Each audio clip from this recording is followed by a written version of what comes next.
How would you define leadership, and what advice for our listeners on its tangible benefits? Well, the obvious tangible benefit is having someone that's willing to give direction. Also, someone that's willing to take the heat. I mean, I think everyone has to have an individual that's pushing people to go in the right direction and also challenging them when they don't go in that direction and having a vision for it. So, that's the benefits of having a leader out there. We know exactly where we need to go, and someone's checking off the benefits of it. Some of the qualities I think a good leader has to possess is, one, they have to have the ability to see a holistic approach to things and not just individual. That's, to me, is probably one of the most beneficial things, is to be able to see the big picture. Also, they got to be able to challenge individuals. Some days you got to be the most hated guy in the room and be okay with that, knowing that you're working towards that holistic approach to get things better. Someone is willing to speak up and say the things that need to be said, and also someone need to throw a hand around someone, or cook them dinner and so forth. Always a good example. Being a good example is important, and not an example of being perfect. I don't think that's what good leaders is about, is being perfect. I think it's actually the opposite, being vulnerable and being able to make mistakes and say, I'm not, I'm human. I'm gonna work hard at what we're trying to achieve, but I am human. So those are some of the qualities I look for in the leaders on our team. But a lot of people have different opinions. Another question I've got is, especially leadership in game day. We hear a lot in the sporting circles that, that the captain of the team leads by example. Are you able to sort of flesh it out a bit? Because from me, being a non-sports person, professional like yourself, that gives the impression that the captain, his attitude and his performance is what the team draws on. But especially from your elite background, are you able to sort of expand on it a little bit for the listeners, what that means, leading by example? Well, I don't necessarily think captaincy is about performance at all. I think I'm obviously one of the leaders on the team, and I don't play 1 second. I think a leader can do a lot more for the team and be a lot beneficial for the team, other than what happens on the floor. I think in Australia, a lot of people get it confused because in football, the coach is so far away from the playing group that you do need someone down there closer to the playing group that can direct things and move things around.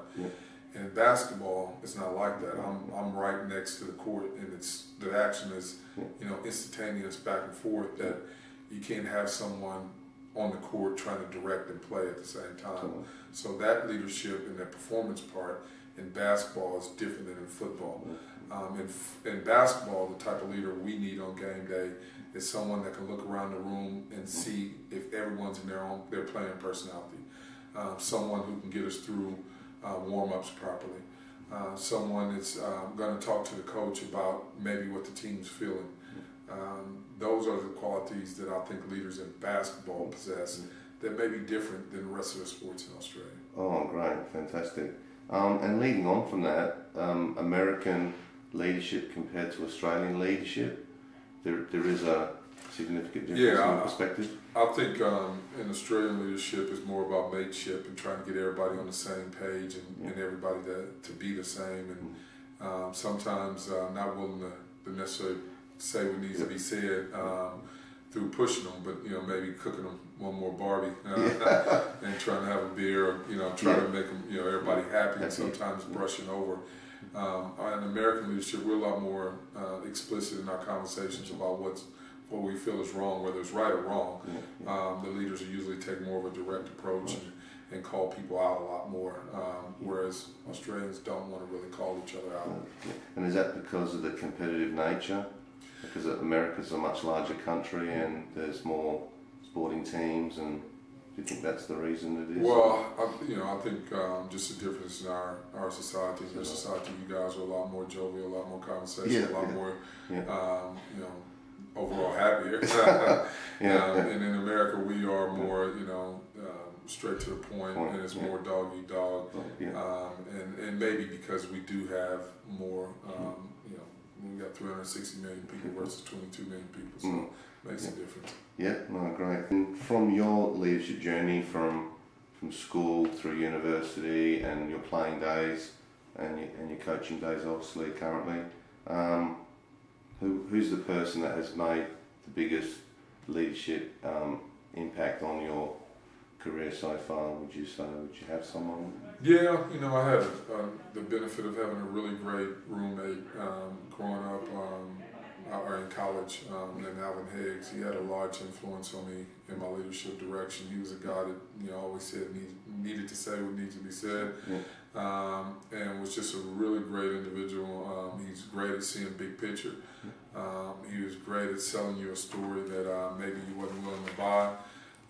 And consequently owns one of the largest car dealerships in Arizona now, because he's always been able to see big picture and really drive and get the best out of him. So just looking at him and how he was able to do that was big. Do you think leaders are born or are they created, especially in the sporting arena?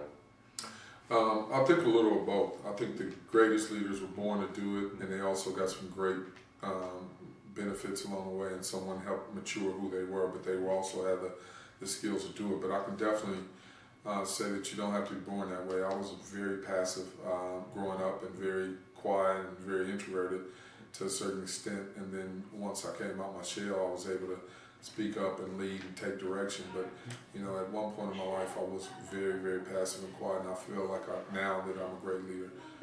So I think that you can grow into it as you go. But I think the really, really good ones were born to do it, and then they just get taught the tools as well. Yeah, excellent. What would a regular day look like from Joe Wright perspective in regards to getting the team prepared during the week and then leading up to game day? Like a game day for me, I wake up in the morning, I always check my WhatsApp group and message and make sure that no one sent me messages going they're sick and they can't come to training, or they're injured, or wife's sick or whatever it is. So I'm always first thing I do in the morning is check that, make sure everybody's okay.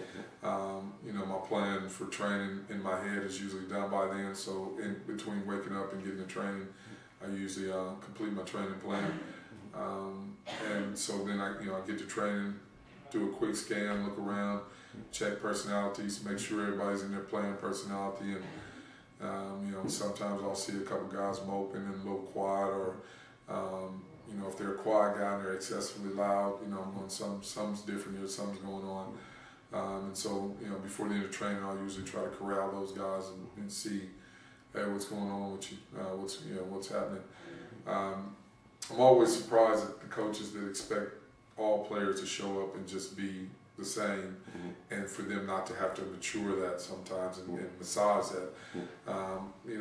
They're going to show up with different attitudes depending on what happened when they were away from the court, and it's our job as leaders to come in and try to get those guys on the same page and get them back to their playing personality, and I'm always surprised if people miss that.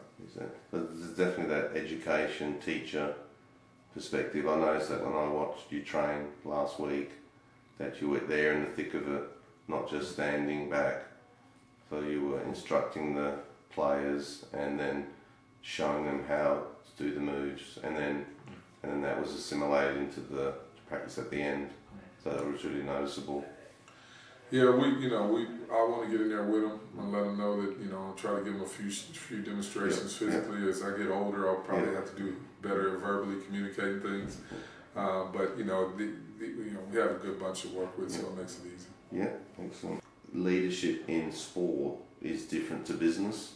So if someone's had a background in the sporting arena and they've applied for a job in the business sector as a leader, sometimes it's not respected. Are you able to add something? From my side, I think that when you lead people, they're the same. It doesn't matter whether it's for a sporting team or a business unit. And I think leaders are leaders. I go talk to a lot of different coaches in different sports because they're leading their clubs. It doesn't matter that it's football. It doesn't matter that it's baseball. It doesn't matter that it's cricket. It's just that they're really good leaders, and they can teach me a few things about leading individuals. So when you take a guy who's been a great leader on a basketball court or a field or a hockey ring or whatever it may be, and you apply him in the business world, you'll see some really good qualities that come out and able to direct. And once you teach them the subject matter and they got their leadership skills, all of a sudden you got a great exec. So I would be looking for individuals like that versus passing them up. And do you think that education is a benefit or more of a practitioner type of leader? What's your preference? I think both. I mean, I think, people who've been involved in it, right out there in the midst of it, and people who've been educated about it. I think all forms of learning is important, and so I think both. What's the best leadership lesson that you've learned over your career and business? I think I had a really good group of basketball players at Brisbane Bullets in 2007, and two really good leaders on that team, CJ Bruton and Ebby Ara. And I think probably over the course of the year learned more about leadership from those two individuals. And probably the biggest thing I learned is how to support someone when they may be taken from you. And Ebby and CJ was great at supporting a player that may be taking minutes from them and scoring more points from them, and they still was able to stand there and support. And once you can get a whole team to do that, for individuals to support players that may be taking playing time from them, then you got a special group. Thank you. Leading on from that, when you've started at a new club, is it quite clear to yourself who the leader is even before they're voted or anointed? Is it? No, sometimes it takes a while. Usually, you have to see that you have to go through something. You have to go through some type of trials and tribulations, and then you'll really see the true leader step up. When everything's going good and wonderful and you haven't lost a game, you may see one leader, but as soon as things go bad, you'll see the true leader. With personal leadership, how would you describe the difference between personal leadership and then leadership within a team environment? Are they intertwined or? Yeah, I think it's intertwined. I mean, personally, the way I push myself and the things I ask myself to be, doing, those are the same things I ask the group to be doing. I can't ask them to do one thing and then I not follow. So, if I'm asking them to be prepared for the games and ready to go, then I need to be prepared for the games. If I'm asking them to be on time, then I need to be on time, or pay the punishment of that. A great example in our group is if the leaders are late. I mean, if the players are late, they have to pay a fine. And they give to the coaches, and if the coaches are late, we pay a fine and we give it to the players. So we want to let them know that we have to follow the rules as well. Oh, great. And obviously, from my perspective, my 2 cents worth, so to speak, I think that empathy is quite fundamental in being a good leader. Is that something that you also share? I do think, you have to be able to put yourself in other people's shoes and see what they see in order for you to help them get better. And so you can't always look at it from your perspective. So having that empathy for an individual and understanding what they're going through, I think is a key component. And what would 3 pieces of advice you'd give our listeners that they would need to sort of master to be an effective leader? Because there's leaders and there's leaders, but to be a genuine, authentic leader, are there 3 bits of advice or 1 piece of advice that, from your level? This is in sales. We have this group called this saying, "Feel, felt, found," and be able to feel, kind of what the people are going through, and then let them know that you've been through it as well, and then give them an idea of what the outcome can be. So feel, felt, found, and so I'll try to in a situation put myself in that person's situation, and then say, hey, this is what I went through, and this is what I found, and try to put yourself in that in every scenario. And if you can do that, you don't get too removed. To me, for someone to have an argument with their girlfriend, I'm thinking, man, what's the big deal? You should be able to come and train. But I have to put myself in that shoes when I was his age, and then tell him this is what happened to me. So if you can do those things, you'll be off to a better track. be willing to be the most hated guy in the room if you want to be a leader. Yeah. Sometimes you'll be at the airport and no one wants to eat with you. Yeah. No one wants to talk to you. You're sitting by yourself in the lounge, and you just got to be able to do that and absorb that in order to get these guys where they need to be. So be willing to be the most hated guy, and also be willing to be the most loving guy in the room. So you got to be able to put your arm around someone, tell them you love them, tell them you care about them, and tell them that they matter in order for them to get through it. Yeah, I definitely agree with you there. So it's definitely that rapport that you build with the team. You have to have that rapport. You can't move anywhere. How do you think your leadership has evolved from after your playing days and to this point in time? Has it been like a gradual learning curve to improve, continuous improvement? Yeah, I mean, as a father, and I'm still trying to get better doing that. As a basketball coach, trying to get better doing that. So every day I learn more and more things about leading and getting better.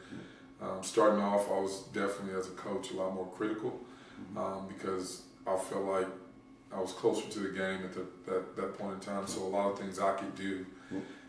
Things that my players couldn't do because I started off at 34 as a head coach. So I could do a lot of things they couldn't do, and I was, way more critical because I was just like, just do it. And so now that I'm older, I understand that people have different ways to arrive at things. They can get better in different ways. Take probably more direction from the leaders in the team than I did back then. Back then it was kind of my way or no way.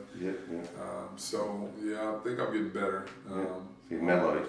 Definitely mellowed, but more probably hiding on the things that I think are really important now in winning. Whereas back then I thought just be a great player.